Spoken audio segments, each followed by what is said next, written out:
Bonjour, bonjour. On m'a souvent posé cette question de c'est quoi le niveau qu'il faut avoir en anglais pour vraiment être bien. Et c'est une question, c'est plutôt compliqué d'y répondre.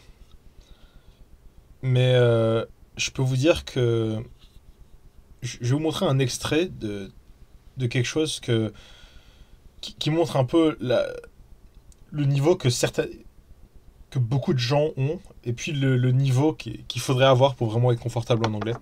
Le premier extrait, ce sera le niveau que beaucoup de gens ont en anglais. Donc je vais vous le mettre. Chaque. Voilà, c'est. On est là, regardez, on va regarder ça. Genre, je vais le mettre un peu moins fort. If you're happy and you know it, clap your hands. If you're happy and you know it, clap your hands. If you're happy and you know it, then your face will surely show it. If you're happy and you know it, clap your hands. Donc ça, c'est un peu, comment dire, je pense que c'est un peu insuffisant comme niveau. Il y a une bonne énonciation, il y a une bonne conjugaison, mais est-ce que c'est vraiment suffisant pour comprendre de quoi les gens parlent et surtout de quoi les gens parlent sur des sujets intéressants?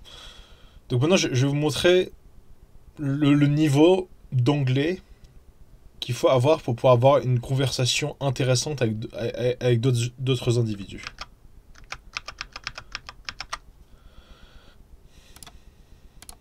Look what's happened to education in this country. This is a question from a religious studies paper. Which do you prefer, atom bombs or charity? Maths has become politicised. If it costs £5 billion a year to maintain Britain's nuclear defences, and £75 a year to feed a starving African child, how many African children could be saved from starvation if the Ministry of Defence abandoned nuclear weapons? That's easy, none. They'd spend it all on conventional weapons. In any case, it's just a sum. 5 billion divided by 75. But the children aren't learning how to do the sums. No, indeed, but the local education authorities might argue that they don't need to. They all have pocket calculators. But they all need to know how it's done. Look, we were all taught basic arithmetic, weren't we? Were we? Mais, comment dire, vous voyez un peu l'écart de niveau entre... If you're happy and you know it, stomp your feet. et ça. What's 3,947 divided by 73? Oh, I'd need a pencil and paper to do that. No, never mind that.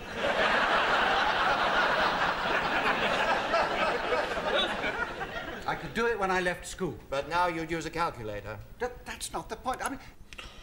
En fait, la vraie question c'est...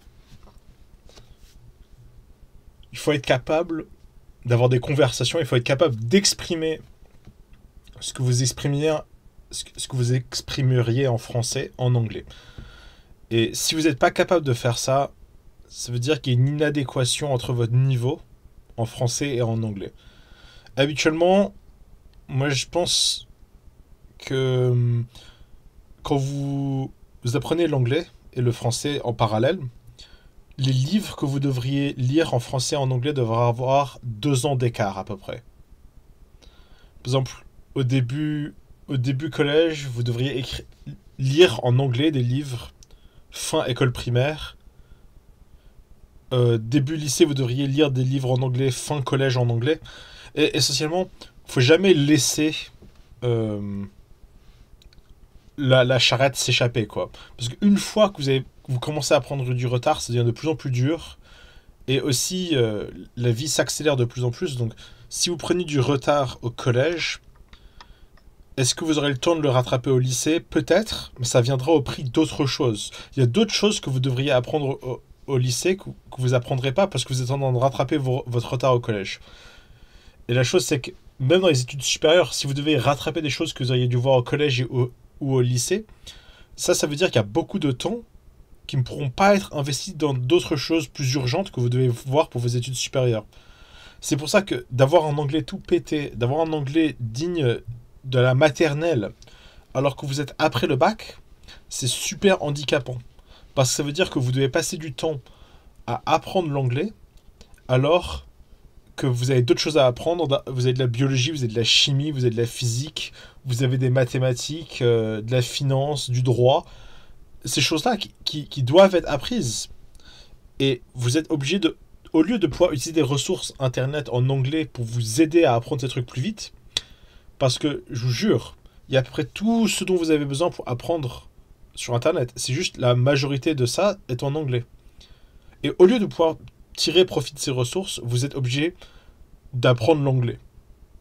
Et d'apprendre l'anglais niveau collège, puis niveau lycée, et ça sert à rien de me dire je sais parler super mal, j'ai un niveau digne d'un collégien mal coiffé.